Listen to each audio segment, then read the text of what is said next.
Seu nome é poder, seu nome é cura, seu nome é vida. Carta de ensino número 17 de Dave Robertson. Aprenda do mestre. Querido amigo, Deus diz que não há maior alegria para ele do que ver seus filhos andarem na verdade. 3 João 1,4. Mas a única coisa que constitui a verdade é a própria verdade. Não importa quem a diga, quem ensine ou de quem seja a doutrina. A verdade é a verdade pelo seu próprio mérito. Aqui está uma revelação que cada cristão precisa conhecer. Não é simplesmente porque alguém prega alguma coisa que seja verdade. Aliás, uma grande percentagem de todo engano vem do púlpito. Quanto mais carisma e inteligência tem a pessoa que está atrás do púlpito, mais ela pode enganar os outros e mais o diabo ganha controle sobre ela. E aquela pessoa não irá somente desviar milhares pelo engano, mas milhares e milhares. Está parecendo que as pessoas idolatram a inteligência nesta época, embora o conhecimento seja apenas um combustível que a sabedoria queima. Saiba que a inteligência não inclui necessariamente o poder de discernir. Na ausência da sabedoria, o conhecimento pode ser usado para levar uma pessoa à direção errada. Isso não significa que haja alguma vantagem em não ser instruído. O apóstolo Paulo seria o último a zombar do conhecimento. Ele usou o seu conhecimento para uma grande vantagem no reino de Deus. A verdade é que o maior caminhar espiritual não é atingido por ser preguiçoso em seu intelecto, mas ser tão cheio de Deus que o seu conhecimento é dedicado inteiramente a ser usado em seu reino. Mas, e a respeito de todo engano que se origina no púlpito? O que poderíamos fazer para evitar sermos enganados? Então, tudo isso costumava ser um grande mistério para eu entender como um ministro podia ensinar a verdade tão profundamente, e eu até me sentava na ponta da minha cadeira para captar cada palavra que ele dizia. Contudo, no dia seguinte, eu vi aquele ministro que ele estava ensinando algo tão errado que eu ficava pensando se ele havia se enganado em algum ponto da verdade na primeira parte. Por exemplo, uma vez eu ouvi alguém pregar a doutrina da graça definitiva. Este ensino alega que Deus separou sua justificação dos feitos da carne de acordo com Romanos 7,20, onde está escrito assim: mas se eu faço o que não quero, já não sou eu quem faço, mas sim o pecado que habita em mim. As pessoas que defendem este ensino errado dizem que não importa que tipo de pecado você cometa na carne, ele não afeta a sua justificação, porque a sua carne e a sua justiça são independentes uma da outra. Eu não sabia se deveria aceitar essa doutrina ou não, até que um dia eu perguntei a quem estava ensinando. Eu perguntei assim: digamos que um certo pecador seja salvo e batizado no Espírito Santo e tenha por 3 meses um glorioso tempo com Deus e depois ele caia para trás na vida velha, em todo o caminho do pecado, vivendo na depravação moral, no pecado, nos próximos 30 anos, até que um dia alguém o mata em uma briga num bar. Aquela pessoa irá para o céu? Então o ministro respondeu que sim. Alguma coisa dentro de mim sabia que aquilo não estava certo. No entanto, este ministro ensinava coisas muito interessantes. Algumas vezes, quando ele ensinava sobre um determinado assunto, eu ficava tão entretido que se ele dissesse "bu", eu caía da minha cadeira. Mas no próximo dia, ele ensinava uma doutrina que não era bíblica, como, por exemplo, a graça definitiva. Eu não entendia como aquilo podia acontecer. Como um homem podia discernir tão bem a verdade certa em certa área e então ensinar algo tão fora da base em outra área. Então eu pensei, espera um pouco, se o Espírito Santo tem um caminho para ensiná-lo a verdade referente a um assunto, por que ele não ensina no outro a respeito de outro assunto? Então, por muito tempo eu não tive resposta a esta pergunta. Se o Espírito Santo veio com o propósito divino de nos guiar a toda a verdade, como era possível trancá-lo tão facilmente e seguir um caminho do engano?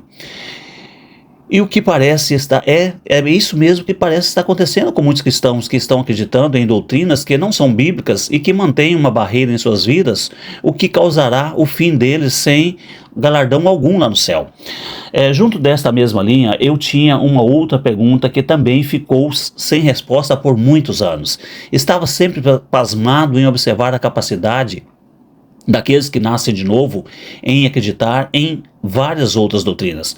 Jesus disse que o Espírito Santo nos guiaria a toda a verdade, assim como está escrito em João 16,13. Ele também disse que ele receberá do que é meu e vou-lo-á de anunciar, versículo 14. Por muito tempo eu não entendi porque os membros do corpo de Cristo, todos aqueles que receberam a morada do Espírito Santo, não podiam concordar uns com os outros, exceto a respeito da salvação. Quando os cristãos deixam a salvação através de Jesus Cristo e começam a se apegar em outros galhos de doutrinas divergentes, então começa a acontecer divergências e surgir por todos os lados discussões. Uns creem que é da vontade de Deus curar a todos e outros acreditam que não. Alguns dizem que podemos orar em línguas a qualquer hora que quisermos, outros dizem que não podemos, outros debatem sobre a prosperidade, se é da vontade de Deus, se as provações e testes são ordenados por Deus, e a lista vai longe. Por muito tempo eu não consegui sanar essas questões, mas finalmente Deus esclareceu este mistério para mim ao me ensinar mais sobre o que verdadeiramente acontece quando nascemos de novo. Veja bem, você e eu fomos transportados das trevas para o reino da luz quando aceitamos Jesus Cristo como nosso Salvador. As trevas das quais fomos transportados era verdadeiramente a morte espiritual. A morte espiritual é também as densas trevas que Isaías se refere ali no capítulo 60, versículo 2, escrito assim: porque eis que as trevas cobrem a terra e a escuridão e os povos, mas sobre ti aparece resplandecente o Senhor e a glória se vê sobre ti. A luz que se levantou para espalhar nas trevas foi o próprio Filho de Deus, o primeiro homem que nasceu espiritualmente vivo em 4.000 anos. Quando fomos transportados para o seu reino, recebemos uma nova natureza que é exatamente como a natureza dele. O maior atributo que poderíamos possuir é a nossa nova natureza, a qual nos ajuda a entender a verdade espiritual. Isso não significa que entramos no reino sabendo toda a verdade. Isso significa que temos uma nova natureza, a qual agora pode ser ensinada. Agora somos capazes de discernir e entender as coisas de Deus. Mas como este entendimento vem para você? É aí que entra em cena a terceira pessoa da Trindade. Deus enviou o Espírito Santo para viver dentro da sua nova natureza e ser o seu mestre. É o serviço do Espírito Santo ajudar-lhe a discernir e entender Deus, coisa que nenhum homem pode lhe ensinar. Ele não apenas identifica a verdade dentro de você, mas também transforma você naquela verdade. A primeira missão que Jesus deu ao Espírito Santo antes de voltar para o céu foi de guiar-nos a toda a verdade. Por isso, a nossa ordenação nele traz algo de maior importância. Em primeiro lugar, nos capacita a discernir a verdade. É isso que o apóstolo João estava falando em 1 João, no capítulo 2, versículo 26 e 27, escrito assim: isto que vos acabo de escrever é acerca dos que vos procuram enganar. Quanto a vós outros, a unção que dele recebeste permanece em vós, e não tendes necessidade de que alguém vos ensine, mas como a sua unção vos ensina a respeito de todas as coisas, e é verdadeira e não é falsa, permanecei nele, como também ela vos ensinou. Então veja bem, por acaso esses versículos significam que Deus descartou aqueles que nos ensinam? Não, não é isso que ele está dizendo. Lembre-se, muitos dos enganos vêm do púlpito. Então Deus está dizendo que você precisa de alguém que o proteja para dizer se o que você está ouvindo é ou não a verdade. Deus diz que a unção dentro de você é a verdade e não pode mentir. Por isso eu sei que o Espírito Santo reside em meu espírito, dando testemunho da verdade que está sendo pregada. Mas se o Espírito Santo foi enviado para nos guiar a toda a verdade, e Jesus disse que a palavra de Deus é a verdade, então deve haver um jeito de liberá-lo dentro de mim, como o nosso mestre, como aquele que nos capacita, como aquele que trabalha o plano em nós, todos os dias de nossas vidas, só porque nós fizemos essa escolha. De fato, existe um jeito de fazer isso, pois a Bíblia diz que maior é aquele que está dentro de nós do que aquele que está no mundo. 1 João 4,4. Como poderá ser possível a uma pessoa errar se o Mestre Divino mora dentro dela para guiá-la a toda a verdade? A resposta não é muito complicada. Não será difícil para uma pessoa sair da base quando o seu mestre é o seu intelecto. Quando este for o caso, esta pessoa estará à mercê de seu raciocínio natural, se esforçando para discernir o que é certo ou errado. É por isso que o Espírito Santo não lhe ensina na língua a qual a sabedoria dos homens é ensinada, a sabedoria ordenada pelo mundo, mas na linguagem sobrenatural da oração em línguas, revelando as coisas sobrenaturais de Deus para a nova natureza que você recebeu, a qual lhe capacita a discernir e entender o que o Espírito Santo está lhe ensinando. Uma vez que este canal esteja aberto, e você aprenda a se entregar ao Espírito Santo como seu mestre, o diabo pode atirar quantos dados ele quiser a você, que o Espírito Santo estará lá de pé para vencer a todos. Nenhuma palavra que não seja a verdade poderá penetrar no seu espírito, porque o Espírito Santo estará lá para imediatamente dar testemunho e, como protetor e seu guia, não permitirá que nenhum engano entre em você. Entrar neste lugar em meu andar espiritual não foi do dia para a noite. O meu ciclo de amigos era daqueles que eram ultra santos. Nós usávamos todo o nosso tempo lidando com o homem exterior para mostrar fisicamente que o nosso homem interior estava recriado. Não me entenda mal, essas pessoas amam a Deus. Elas tanto amam a Deus que elas são capazes de andarem por aí olhando feio para as outras pessoas, se esta for a vontade de Deus para elas. Posso me lembrar de uma vez quando eu estava ajudando um pregador bem santo a conduzir um culto em uma cidade vizinha. Alguém me disse: você precisa começar uma igreja aqui. Então eu olhei para aquelas pessoas sentadas no culto e pensei, se eu começasse uma igreja aqui, a primeira coisa que diria às pessoas seria que nenhuma mulher viesse à minha igreja com calças compridas. Hoje é difícil de acreditar que eu pensasse daquele jeito, mas aquele foi o ensino que eu recebi quando me salvei. Então eu me fechei em meu quarto de oração e orei em línguas por horas e horas. Primeiro eu orei tudo que eu podia pensar em inglês, mas finalmente eu mudei para a oração em línguas. Eu não fiquei lá naquele momento pensando se aquilo era correto ou não. Como muitos outros assuntos doutrinários, os encontros eram divididos a respeito deste assunto. Alguém dizia: você não pode orar em línguas a qualquer hora que você queira. Mas outros diziam: sim, você pode. Eu não tinha certeza de qual lado estava certo, mas eu nem me importava com aquilo. Eu tinha me fechado naquele quarto de oração e tinha que fazer alguma coisa. Eu fiquei lá, naquele quarto, orando em línguas por horas e horas. De repente, Deus começou a destruir algumas das minhas doutrinas de estimação. Assim que o meu jeito de pensar começou a mudar, eu pensei que estava acontecendo alguma coisa errada com os meus amigos. Eles não pareciam ser tão bons como costumavam ser. Depois de algum longo tempo orando no Espírito Santo, orando em línguas, eu fui com um amigo a um encontro onde o ministro começou a cortar camisas e vender pedaços delas por dinheiro, prometendo que quem comprasse um pedaço iria ter a experiência de receber a resposta de sua oração. Então ele começou a oferecer carteiras milagrosas para a plateia. Apenas envie-me $100 e eu vou lhes enviar uma carteira milagrosa, a qual nunca ficará vazia. Ele declarava assim. Eu literalmente fiquei tão enojado com aquilo que eu pensei que iria morrer. Que guerra estava dentro de mim quando o Espírito Santo começou a isolar as doutrinas erradas em minha vida e então destruí-las. Isso foi há muito tempo atrás, mas ele nunca parou de destruir o que não é de Deus em minha vida, a fim de me guiar mais e mais dentro da sua verdade. Na verdade, eu creio que haja um lugar que você possa alcançar no seu caminhar com Deus, em que o Espírito Santo pare com este processo.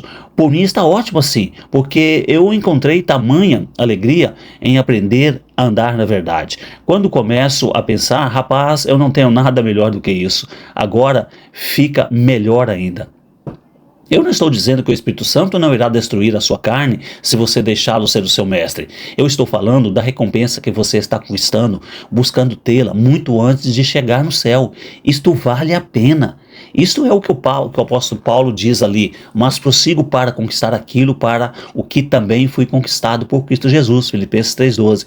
Em outras palavras, um dia Jesus literalmente agarrou Paulo e disse: eu vou lhe segurar aqui, filho, até que você descubra a razão especial pela qual eu lhe peguei. Então, Paulo segue dizendo: prossigo para o alvo, para o prêmio da soberana vocação de Deus em Cristo Jesus. Versículo 14. Qual é a soberana vocação de Deus? É a vocação de apóstolo? Não. A soberana vocação é sair da carne e entrar no Espírito. Assim como Paulo, eu estou nas garras do Espírito Santo, e você também. E por permiti-lo ser o nosso mestre e nos guiar a toda a verdade, isso vai ficando cada vez melhor. Eu me lembro de quando Deus me introduziu ao âmbito da paz. Eu estava vivendo um dos tempos mais difíceis da minha vida. Um demônio muito forte veio contra mim e eu o superei. Naquele ano, eu entrei em 3 grandes grandes jejuns e usei o meu tempo orando no Espírito Santo até que finalmente quebrei o que aquele demônio pôs em mim. Aquela foi a minha primeira entrada no tipo de paz que é retumbante e ensurdecedora, mais alta que qualquer coisa que possa vir contra nós, mais alta do que qualquer coisa que eu já conheci.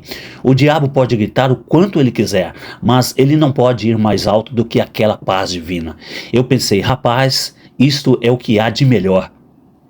Mas não, aquilo era apenas o primeiro nível de paz, e então ficou melhor ainda. Eu disse, agora não pode ter um lugar melhor do que este, mas então eu toquei um outro nível de paz. Eu pensei, meu amigo, isso tem que parar em algum lugar. Mas então o Pai me tocou com o seu amor. Daquele momento em diante, ele se tornou um amigo para sempre no âmbito da intimidade, onde a minha mente natural fica bloqueada. Algumas vezes, quando eu estou no meu quarto de oração e o meu coração está em comunhão com Deus, ele começa a me ensinar coisas maravilhosas sobre ele como o meu Pai. Percorri um longo caminho desde aqueles dias, de um santo rapazinho pentecostal que não queria que as mulheres usassem calças compridas em minha igreja. Pouco a pouco, o Espírito Santo continua a me ensinar e eu começo a entender melhor Deus como meu Pai. Contudo, havia uma questão em particular que eu queria que ele me esclarecesse. Assim, um dia eu lhe perguntei, Senhor, tem sido um mistério para mim porque algumas pessoas tentam se aproximar de você se isolando nas montanhas e vivendo como monges. Afinal, Jesus disse no grande mandamento, vá pelo mundo todo e pregue o evangelho e aqueles que creem serão salvos. Mas mesmo assim, Senhor, quem poderia ser mais sério do que uma pessoa que dá toda a sua vida para ir às montanhas, tomar um voto de silêncio e comer somente o suficiente para se manter vivo a fim de se consagrar para você? Uma pessoa tão séria como essa, com respeito às coisas espirituais, não estaria garantida a visita sua a ele? Eu não entendo porque parece que às vezes você visita pessoas como essas e às vezes não. Então, ao orar por este assunto, o Espírito Santo me fez entender isso. O espírito de religiosidade é o espírito mais forte que existe. Porque você acha que Paulo disse isso, eu não quero me tornar como aquele que dá golpes no ar, 1 Coríntios 9:26? Você entende por que ele disse isso? O mundo hoje está abarrotado de pessoas religiosas e o diabo sabe exatamente como usá-los. Ele sabe como encurralar as pessoas em seus entusiasmos e enviá-los ao caminho errado, vivendo o resto de suas vidas, dando golpes no ar, gastando suas energias naquilo que não vai fazer a mínima diferença. À luz de tudo isso, que esperança você tem? Baseando-se em que Deus se aproxima de você. A esperança está no Mestre que habita dentro de você. Ele está sempre querendo guiá-lo a toda a verdade para ajudar a trazer a você toda a herança de tudo o que Deus disse que é em Cristo Jesus para você. Toda a bênção que Deus diz que pertence a você é uma bênção que você pode usufruir nesta vida. A chamada que Ele concedeu a sua vida é uma chamada que pode ser cumprida. Você tem um mestre morando dentro de você, o penhor da sua herança. Ele é o seu protetor contra o engano, o seu guia para toda a verdade. Por você orar muito tempo no Espírito Santo, orando em línguas, e aprender a ouvir seu mestre, o inimigo nunca será capaz de desviar você para o caminho do engano. Seu amigo e colaborador, Dave Robertson. Agora vamos traduzir uma parte que fala sobre as profecias recebidas por Dave Robertson em uma das conferências no Centro de Oração da Família. Assim diz o Senhor, qualquer homem que não está voltado ao Mestre não é um mestre, pois eu não ensino de um jeito e depois de outro. Eu sou o mestre de todos os que estão sujeitos a mim. Por isso, se eu digo que é assim, assim o é. Há apenas o que você chama de mestre, apenas um que você chama de mestre, e ele de fato me glorificará, pois ele foi enviado para fazê-lo entender as coisas espirituais. Não fala de si mesmo, pois fala de mim e me glorifica. Ele recebe de mim e mostra a você. Tudo o que o Pai tem é meu. Por isso eu lhe digo que o Mestre recebe da minha glória e de tudo o que eu tenho do Pai, revelando-o a você.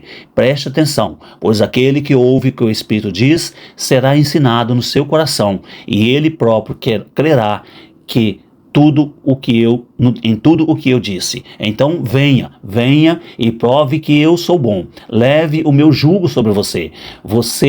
Porque a paz que eu lhe dou não é a paz deste mundo. A paz que eu lhe dou vem daquela nova natureza que você recebeu e faz com que você seja como eu. Venha, porque eu preparei um caminho para todos. Ande neste caminho do Espírito. Torne-se como eu sou, e as obras que eu faço, você fará também. E você verá muitas coisas maiores do que as coisas que os santos do Antigo Testamento não puderam ver, porque essas verdades têm a ver com o meu espírito e com a minha natureza. Então venha, siga-me, diz o Senhor, e eu o alimentarei com muito, e você então andará na minha paz, porque o inimigo tem tido sucesso em tirar a minha mente do corpo de Cristo, pondo a dele. Mas eu não disse que as minhas armas são poderosas contra as fortalezas do inimigo, anulando sofismas e toda altivez que se levanta contra o meu conhecimento? A intenção do inimigo é substituir coisas que são verdadeiras por coisas que não são verdadeiras. Mas, para aquele que crê, todas as coisas são possíveis. No entanto, aquele que não crê anda por um caminho errado e nada é possível para ele. Ouça o que o Espírito tem a dizer, porque eu não lhe enviei do céu o seu mestre? Então, não fiz toda a provisão para o seu sucesso? Venha, porque o inimigo luta contra muitos através da sedução. Nesses últimos dias haverá muita queda em direção às trevas, mas, ao mesmo tempo, haverá uma grande marcha em direção à minha luz. E na medida em que a brecha aumenta, você verá coisas que eu falei desde o início dos tempos. Não ouça as palavras do inimigo, porque o discípulo se torna como aquele que o ensina. Venha e ouça a voz do Espírito. Receba daquele que tem ouvido de mim e não daquele que não tem ouvido de mim. Fortaleça-se. Passe tempo na minha presença, e então eu lhe ensinarei. Eu não deixarei nada por fazer. Eu lhe ensinarei como cavar fundo para colocar o fundamento de toda a sua vida e ministério na rocha. Você tirará do caminho os destroços e encontrará a rocha para fazer o que eu falo.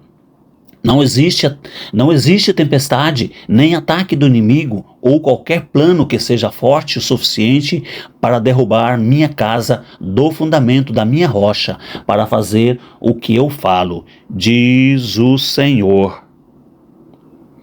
Nos tempos passados, você se admirou daqueles que você chamou de meus generais, meus apóstolos e meus profetas, porque através de sinais e maravilhas eles mudaram a geração em que viviam. Eles se agradaram de mim e eu me agradei deles. Mas quando o inimigo derruba uma geração, ele faz isso ensinando coisas que não são verdadeiras sobre o meu propósito, sobre o meu amor e sobre a minha provisão para os meus filhos. Eu não falei a verdade quando disse, eu desejei unir vocês, ó Israel, debaixo das minhas asas, como a mãe galinha faz com seus pintainhos?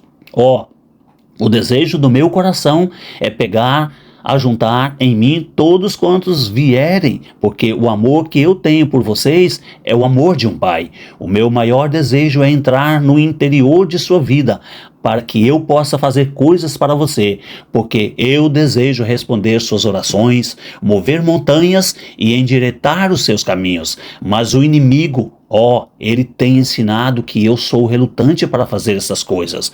Você aceita a prova das circunstâncias e crê naquelas coisas que não são verdadeiras sobre mim.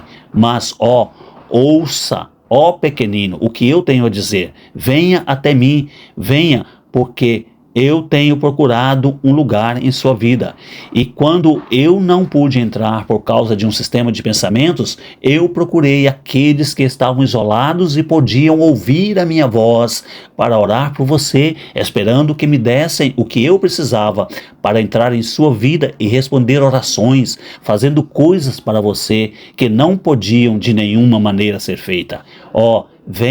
Venha me dar o que eu desejo, que é a sua comunhão comigo. Aprenda a confiar em mim e saber que é a minha paz que gera a confiança que você terá no dia do julgamento, porque como eu estou, você também está neste mundo. Como eu estava na terra e no seio do Pai, você também agora está na terra e no seio do Pai. Porque é o meu amor que está libertando você de todo tormento, e o meu caminhar é um caminhar de paz, porque você tem a minha força. Você também terá coragem naquele dia, porque você pode andar como eu andei. Então seja forte. Saiba que eu desejo fazer estas coisas mais do que você deseja que elas sejam feitas. Assim diz o Senhor. Fim das profecias.